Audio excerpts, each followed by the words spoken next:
Bienvenue voyageurs dans la caravane de la Gitane sans filtre. Je suis ravie de vous retrouver pour votre horoscope qui couvrira la période du 29 janvier au 12 février 2025. Cette vidéo fait suite à l'analyse générale de la nouvelle lune en Verseau que vous trouverez sur ma chaîne, que je vous invite à regarder, qui approfondit les aspects que je vais reprendre ici, mais concernant plus précisément les secteurs de vie en fonction de votre signe solaire, lunaire ou ascendant. Je vous encourage toujours à monter votre propre thème. Je fais l'horoscope ici à partir d'un système de maisons dites égales. Donc les secteurs de vie font exactement 30 degrés, commencent au début du signe, finissent à la fin du signe, mais ce n'est peut-être pas le cas de votre thème. Donc il est toujours intéressant de connecter votre réalité et de réajuster éventuellement les secteurs concernés. La bonne nouvelle, c'est que cette nouvelle lune, qui est toujours l'initiation d'un nouveau cycle, est un nouveau cycle qui peut nous porter vraiment enfin dans ce démarrage d'année. L'arcane qui maîtrise les énergies pendant toute cette période, en fonction de la date de la nouvelle lune, eh bien c'est l'arcane du monde qui parle d'un achèvement, de boucler quelque chose ou de préparer encore, puisque nous sommes dans la finalisation là de la préparation à un nouvel accouchement de nous-mêmes, de projets, de nouvelles interactions. En tout cas, ça y est, ce mois de janvier a pu être encore ralenti par de nombreuses planètes en rétrogradation, mais on va le voir, ça y est, ça redémarre. Si vous êtes Cancer, ascendant Cancer, ou si vous avez la lune dans le signe du Cancer, la nouvelle lune en Verseau du 29 janvier active, renouvelle votre secteur 8, secteur des transformations profondes, des crises, des renaissances, des finances partagées et de nos instincts. Donc c'est aussi la possibilité là de voir émerger de nouvelles relations, que ce soit dans le cadre professionnel ou peut-être personnel, mais tout se passe en coulisses dans ce secteur. Donc ce cycle, il peut vous confronter à certains attachements, à devoir peut-être lâcher ce qui ne sert plus votre évolution autour de ces thématiques. Peut-être en vous confrontant à certaines peurs aussi, à certaines dépendances. C'est pas forcément un terrain confortable, mais c'est dans ces moments-là que vous pourriez découvrir votre grande puissance intérieure. Vous êtes tout sauf un signe fragile, cher Cancer. Attendez-vous peut-être à des éclairages puissants lors de cette pleine lune en Lion dans votre secteur 2 du 12 février, pour commencer peut-être à prendre conscience là que les transformations en cours ont beaucoup de choses à vous offrir sur le plan matériel et émotionnel.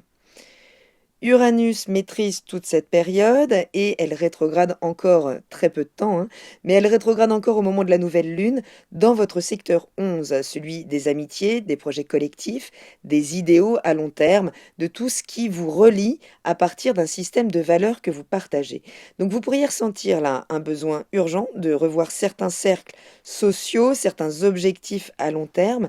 Il pourrait y avoir des relations inattendues, des idées nouvelles qui pourraient émerger, venir bousculer un peu vos perspectives, mais ce sera vraiment une opportunité de vous reconnecter à des groupes, à des personnes qui partagent vos valeurs essentielles, profondes, tout en laissant peut-être derrière vous certains réseaux ou certains projets, donc à long terme, qui ne nourrissent plus votre essence. Cette nouvelle lune, elle est en bel aspect à Jupiter qui finit sa rétrogradation dans l'énergie du Gémeaux, dans votre secteur caché, votre secteur de la mise à distance, de l'interaction au quotidien pour vous permettre de vous reconnecter à votre intériorité.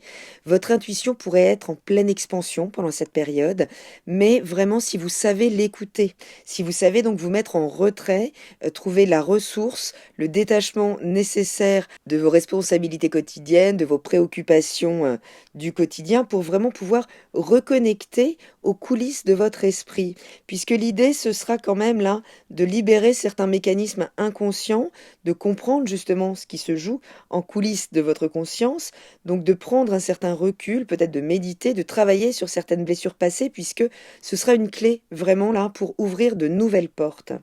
Uranus, donc qui maîtrise toute cette période, est en très bel aspect mais dynamique, à Neptune conjoint au nœud nord qui vient juste d'entrer dans l'énergie du poisson, dans votre secteur 9. Donc vos aspirations spirituelles, vos croyances pourraient évoluer sous cette influence, voir des projets, des nouveaux projets à l'étranger, voir la concrétisation de projets en lien avec l'étranger, en lien peut-être avec des signatures administratives. Vous serez de toute façon invité pendant cette période à intégrer une vision plus large, plus inspirée de votre vie. Donc si vous rêvez de voyage, de reprendre des grandes études, de nouveaux apprentissages, eh bien ce sera le moment de poser des bases. Uranus est également en bel aspect de sextile à Mars qui rétrograde votre énergie ou votre secteur 1. Donc Mars qui rétrograde dans votre signe n'a pas forcément été de tout repos puisqu'il est venu mettre en lumière certaines frustrations, certaines colères, certains blocages, parfois enquistés depuis très longtemps, qui devaient être métabolisés. Avec Uranus en sextile, vous pourriez être aidé à libérer justement cette énergie de manière créative, originale, trouver des façons inattendues d'exprimer ce que vous ressentez, même si ça vous semble inhabituel. Et avec Uranus, on peut toujours user de l'humour, d'un certain détachement. Les choses sont-elles si graves? Il y avait en tout cas la possibilité de se désidentifier de certaines problématiques, c'est-à-dire de finalement refaire le tri entre ce qui mérite réellement votre énergie, votre dépense d'énergie, et ce qui finalement n'en vaut pas la peine. Donc en tout cas, il y a la possibilité pendant toute cette rétrogradation de recharger les batteries. C'est comme une espèce d'effet dynamo qui fait que quand Mars reprendra sa marche directe, et pas tout de suite, mais ça arrive, eh bien vous sentirez un vrai potentiel d'énergie qui se libère. Vénus est en poisson dans votre secteur 9, elle, en exaltation dans l'énergie du poisson, donc l'amour, la douceur viennent vous soutenir dans cette période qui pourrait être tumultueuse. Elle est donc en bel aspect, cette Vénus, à son partenaire cosmique, à Mars, donc qui est rétrograde dans votre énergie, pour créer peut-être des possibilités de rencontres sentimentales à l'étranger ou dans le cadre de nouveaux apprentissages, peut-être des opportunités financières, en tout cas de vous sentir revalorisé. Donc dans ce secteur 9, Vénus est en bel aspect, je le disais, à Mars rétrograde. Il y a vraiment l'idée là d'amener plus d'empathie, plus de compassion, d'adoucir certains de vos combats pour finalement vous aider à avoir plus de beauté, même dans les moments difficiles. Autre aspect notable, vraiment pas le moindre, c'est voire même peut-être un petit peu le point un peu complexe du mois, puisque Pluton et Mercure unissent leurs forces dans votre secteur 8 pour vous offrir une transformation mentale, peut-être émotionnelle, majeure. Mais ça peut passer par effectivement le fait que certaines vérités enfouies pourraient remonter à la surface, peut-être vous confronter à des peurs, voire à des tabous, mais c'est un travail profond et nécessaire. C'est vraiment en acceptant de regarder vos ombres que vous pourrez enfin renaître plus fort, plus forte, plus puissant, puissante que jamais. Donc c'est un moment important là, à voir, à ne pas louper, quitte à respirer un grand coup avant vraiment de surfer ces énergies 2025. Il y a encore là une forme de mindset à changer ou des rapports de force en coulisses qui doivent être annihilés. Je vous propose de prendre vos agendas si vous souhaitez noter les temps clés de l'évolution de cette lune qui va continuer sa progression autour du zodiaque jusqu'à la pleine lune en Lion. Et donc le 31 janvier, la lune entre dans l'énergie du poisson, donc dans ce secteur 9, pour peut-être redonner une forme d'inspiration, de foi, là, qui pourrait s'inviter à nouveau dans votre vie. Ça peut être un moment, ces 2 jours, pour rêver grand, pour explorer de nouvelles visions de votre avenir, en finalement y mettant plus de douceur, plus d'empathie vis-à-vis de vous-même. Il y a comme un champ des possibles qui s'ouvre dans ce secteur 9, donc il s'agirait de vous autoriser à vous connecter à vos idéaux et sans limite. C'est-à-dire vraiment vous autoriser la grande réouverture d'un champ des possibles. Ce même jour, le 31, Uranus reprend sa marche directe dans votre secteur, des réseaux, des projets à long terme, des amitiés, donc des réseaux sociaux collaboratifs, de tout ce qui vous relie en termes de système de valeurs. Donc là, ça peut être un moment vraiment clé où il pourrait y avoir des événements, des rencontres, des propositions, des nouveaux projets là qui s'amorcent de manière complètement originale. Comme ça peut être un moment également pour trancher avec certaines situations, vous affirmer, peut-être vous libérer de certains carcans qui ne vous correspondent plus. Le 2 février, la Lune entre dans l'énergie du Bélier pour un focus de 2 jours sur votre carrière, votre position sociale dans la vie. Vous pourriez ressentir un regain d'énergie pour avancer dans vos ambitions, vous sentir plus confiant, plus courageux pour prendre le lead, là, que ce soit dans un contexte professionnel ou juste public. Ce sera 2 jours avec beaucoup d'énergie, peut-être pour vous affirmer sur la scène professionnelle. Le 4 février, la Lune entre dans l'énergie du Taureau, donc dans votre secteur 11. Ce sera donc 2 jours là pour écouter vraiment vos besoins en termes de relations sociales, de relations amicales. Ce seront 2 jours là pour faire un focus sur vos réseaux, vos projets collectifs ou à long terme. Donc ce sera un moment idéal là pour prendre le temps de revoir peut-être certaines collaborations, de renforcer d'autres liens, en tout cas de refaire un tri entre ceux qui partagent réellement vos valeurs, vos systèmes de valeurs qui ont pu évoluer là pendant tout 2024 et ceux qui ne les partagent pas. Le 5 février, c'est Jupiter qui redémarre dans votre secteur 12. Alors, le 6, d'ailleurs, la Lune va entrer dans cette énergie, hein, donc il va être très sollicité pendant 2 jours. Donc c'est un redémarrage, mais qui se fait encore en toile de fond, puisque Jupiter s'occupe de votre expansion en termes de territoire, qu'il soit géographique ou en termes de territoire de pensée.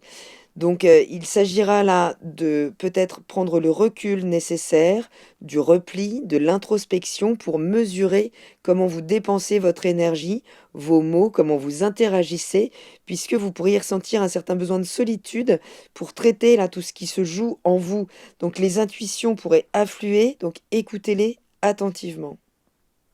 Le 8 février, la Lune entre dans votre signe. Donc si vous avez bien métabolisé justement ce qui se passait intérieurement, eh bien là c'est un retour à vous-même. Vous pourriez ressentir un besoin intense de prendre soin de vous, de vos émotions, de vous laisser guider par vos actions finalement à ce moment-là, c'est-à-dire sentir ce qui vous pousse en avant et suivre le mouvement naturel des choses. Ce sera un moment pour vous recentrer sur vos besoins essentiels et sur votre manière de positionner ces besoins dans le contexte de la relation. Le 10 février, la Lune entre dans l'énergie du Lion, dans votre secteur 2. Préparez-vous à manifester vos valeurs.